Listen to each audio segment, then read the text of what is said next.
This is our cottontail distress call. This call is going to work for any type of predator, coyotes, the fox, the bobcats, or any other type of predator. Basically, you want to sound like a cottontail in distress, right? So you want to hear the up and down and up and down and up and down. If you've ever heard a cottontail in distress, they're very loud. You can hear it from a long ways away, and it's a lot of just up and down, as the sound will practically die out.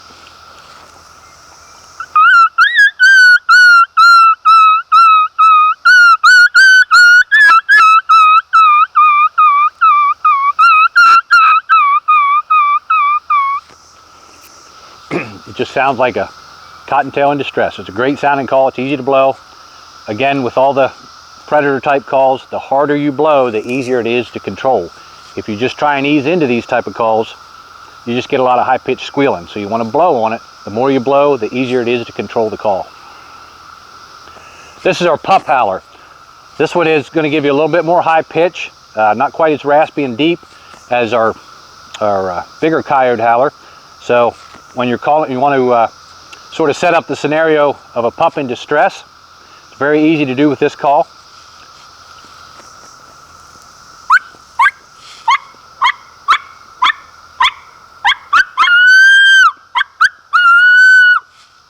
They're not going to howl real long. They just give about 1 or 2 notes, and it's a real easy call to run. Again, like the other howlers, the harder you blow it, the easier it is to control.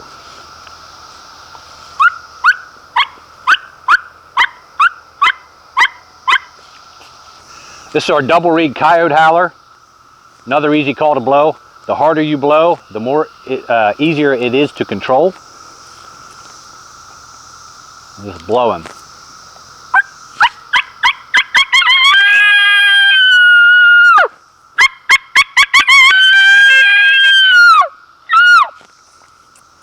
Just blowing as hard as you can on this makes a great sounding coyote howl.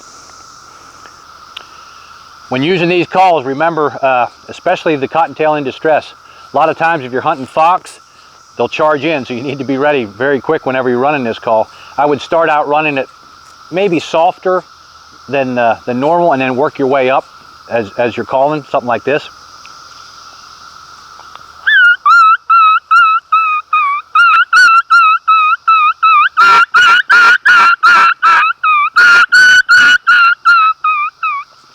So I'm working my way up as I try to create a real situation.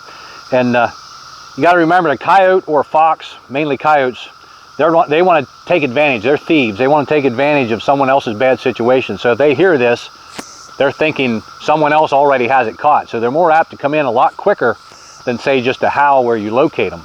So when you're running this, make sure you're set up.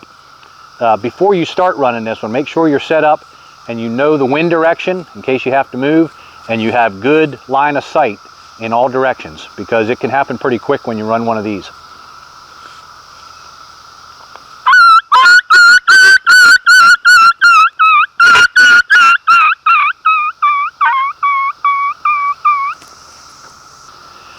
Typical diaphragm type call. This is a double reed. The harder you blow it, the easier it is to control your airflow.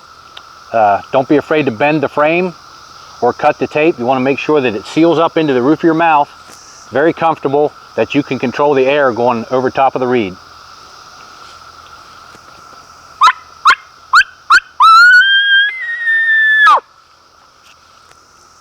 Real good pup in distress. Going to run this call like every other diaphragm call.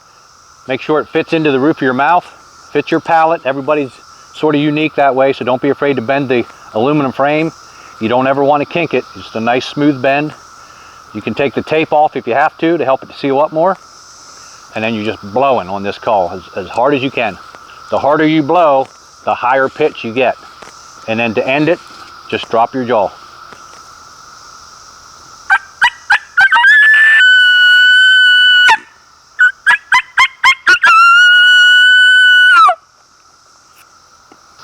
Typical diaphragm type call also. You want to keep the long reed to the top, open to the front. Don't be afraid to bend the aluminum frame. Never kink it in the middle, but you can bend it. You don't have to, or you can cut the tape. And the whole idea behind either the bend or the cut would be so that it fits into the roof of your mouth and you get good airflow over top of the reed. So everything seals up except the air going over top of the reed. So make sure it fits into the roof of your mouth good, and you're just exhaling and blow as loud as you can to get the call to run.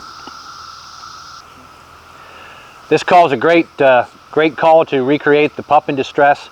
After you've located them, if you used your howler to locate them, this call is going to try to duplicate something that they caught, or else something's getting after them.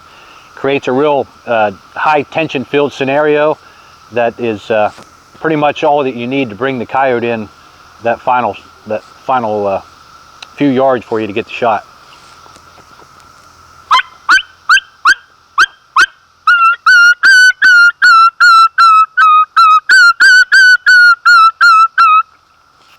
Just picture that pup in distress. You want to run this double reed coyote howler.